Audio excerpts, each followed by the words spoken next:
Why would you recommend preparing to live in love? Coming from, you know, a couple where we did not do the preparing to live in love and then we did the living in love weekend, I think Drew is totally right in terms of it does make, I think what I would say to an engaged couple is that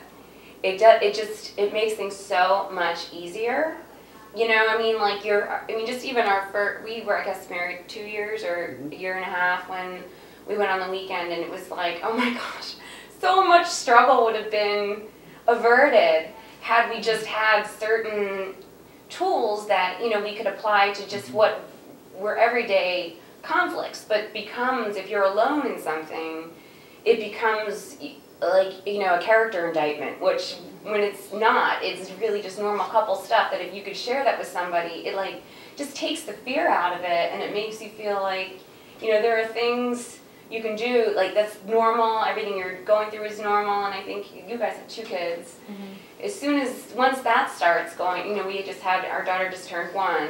it's like, I don't know, I think we found that it's so important to be able to have those things that are going to bring you back to each other, because it's so easy to start to get distracted with the everyday, you know, kid stuff.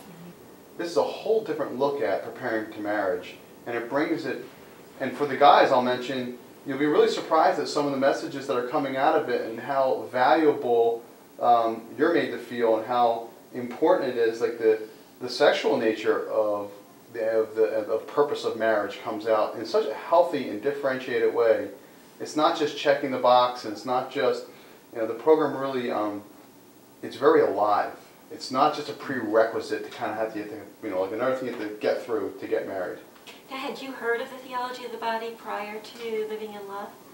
No. Frankly, no. It is filtering down in the church, but unfortunately, very often it's kept in the head, and that journey from the head to the heart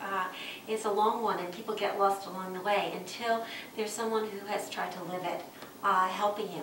You guys and the hundreds of couples like you just give us so much hope for the future of the church and the church that our children will grow up in.